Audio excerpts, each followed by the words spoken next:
అండి అందరికీ welcome back to ND trends Guntur. Catalogue చూడంగానే తెలిసిందే కదా, మనం అయితే ఇప్పుడు సునీత ఫ్యాషన్స్ లో అయితే ఉన్నాము. సో ఒక్కసారి అయితే ఓపెన్ చేస్తారు మేడం గారు, ఎలా ఉంటుంది ఏంటి అనేది. పళ్ళు సార్ మనకి ఓకే, సారీ అంతా కూడా మిడిల్ వచ్చేపాటికి మనకి జెరీ లైన్స్ తో వచ్చింది. చాలా బాగుంటది. మనకి ఇదంటే మాష్మల్లా కాదు, అట్లా జార్జెట్ కాదు, రెండింటికి మధ్యలో స్మూత్ గా ఉండేది క్లాత్. చాలా వెయిట్ లెస్ గా ఉండేది క్లాత్ కూడా, చాలా బాగుంటది.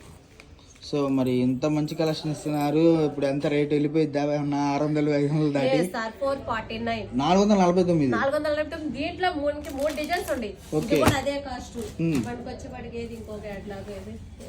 సో మరి దీని క్యాటలాగ్ మనం చూద్దాం ఒకసారి. ఇది ఒక ఐటమ్ మనకి వచ్చేపాటికి మూడు కూడా ఒకే రేటు పడింది. ఇది వచ్చేపాటికి క్రష్ టైప్ వచ్చింది మీకు. క్రష్ ఇది క్రష్ ఇది వచ్చేపాటికి మాష్మల్లా వచ్చింది. మూడు క్యాటలాగ్ లో కూడా ఎన్ని కావాలంటే అని ఉండే మన దగ్గర. మరి బ్రాండ్ చెప్పలేదు, బ్రాండ్ మనం షాప్ నుంచి ఎప్పుడు బ్రాండెడ్ ఐటమే. మనమైతే మాత్రం సెకండ్స్ వాడము, ఫ్రెష్ ఐటమే వాడతాం, ఫ్రెష్ గానే ఇస్తాము ఐటమ్ అంతా కూడా.